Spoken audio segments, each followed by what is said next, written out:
Tu ouvres ton appli bancaire. Tout a l'air normal. Ton salaire est arrivé, les prélèvements sont passés, ton solde est positif. Tu refermes l'appli et tu te dis « Ok, tout va bien ». Pas de stress, pas de découvert, rien d'urgent. Et pourtant, sans le savoir, tu viens peut-être de faire l'erreur financière la plus coûteuse de ta vie. Pas parce que tu as trop dépensé, pas parce que tu as fait un mauvais achat, mais parce que ton argent n'a rien fait. Il est resté là, immobile, silencieux. Et ça, pour quelqu'un de riche, c'est une opportunité. Mais pour quelqu'un de pauvre ou de classe moyenne, c'est insupportable. Je m'appelle Léo et je passe beaucoup trop de temps à réfléchir à pourquoi certaines personnes deviennent riches sans avoir l'impression de travailler plus et pourquoi d'autres travaillent toute leur vie sans jamais vraiment avancer. Si tu fais partie de ceux qui ont l'impression de toujours courir après l'argent, de mettre un peu de côté, mais de ne jamais voir de vraies différences, pense à t'abonner et à mettre un pouce bleu si cette vidéo t'aide. Parce qu'aujourd'hui, on va parler d'un truc que personne n'aime entendre. L'argent immobile. On nous a toujours dit que l'argent doit circuler, que si l'argent dort, il ne sert à rien, qu'il faut profiter maintenant parce qu'on ne sait jamais de quoi demain sera fait. Et sur le papier, ça paraît logique. Mais voici le truc. Les riches font exactement l'inverse. Ils adorent l'argent immobile. Ils le recherchent, ils le protègent, alors que la majorité des gens le détestent. Quand je dis argent immobile, je ne parle pas d'argent inutile. Je parle d'argent qui ne te procure aucun plaisir immédiat, aucune sensation, rien qui change ta vie aujourd'hui. Un livret d'épargne, un portefeuille d'ETF, un compte d'investissement que tu n'ouvres presque jamais, un bien immobilier que tu ne touches pas. C'est de l'argent que tu vois à peine vivre.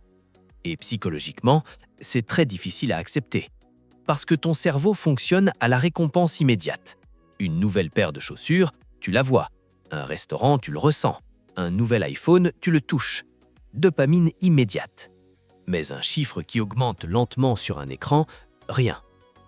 Selon une étude de la Harvard Business School, les humains valorisent jusqu'à 3 fois plus une récompense immédiate qu'une récompense future, même si celle dernière est bien plus grande. Donc, quand tu immobilises ton argent, ton cerveau a l'impression que tu perds quelque chose.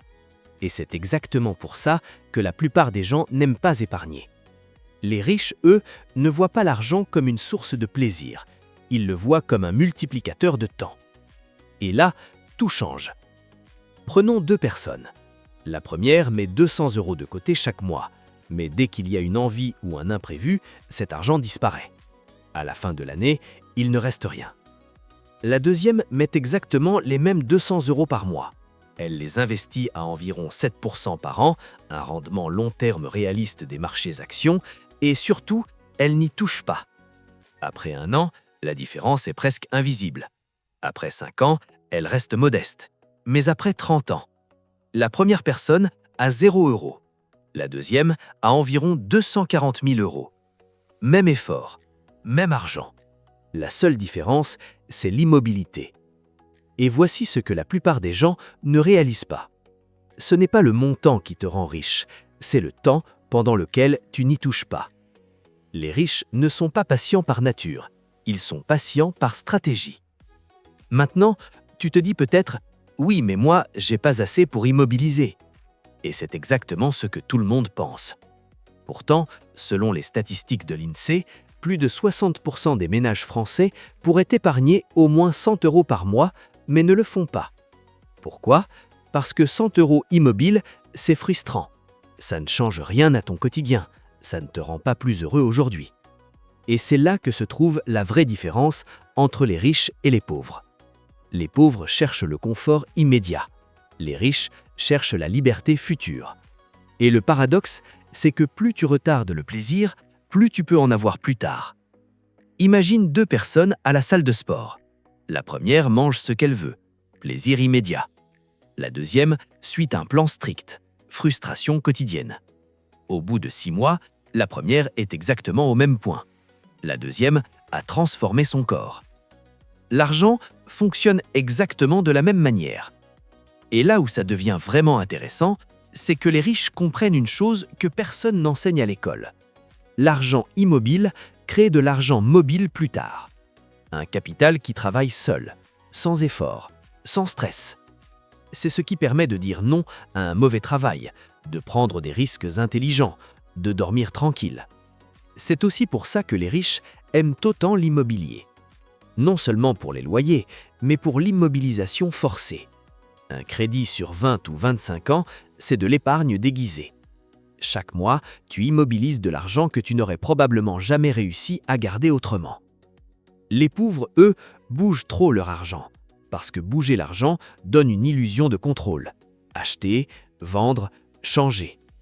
Alors qu'en réalité, ne rien faire est souvent la meilleure décision financière.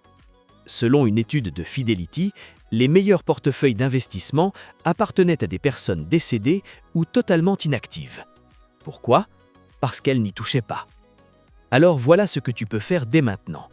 Crée un compte intouchable, même 50 € par mois, mais interdit d'y toucher. Automatise. L'argent doit disparaître avant que ton cerveau ait le temps de négocier.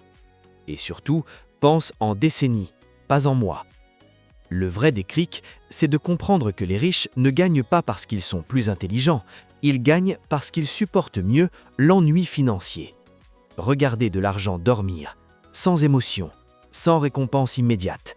Et ça, c'est une compétence. Si ton argent te procure toujours une sensation immédiate, c'est qu'il travaille pour ton présent. Mais s'il ne te procure rien du tout, c'est peut-être qu'il travaille pour ton futur. Et crois-moi, ton futur toi te remerciera. Si cette vidéo t'a fait réfléchir différemment à ton argent, abonne-toi, mets un pouce bleu et partage-la à quelqu'un qui bouge trop son argent sans le savoir.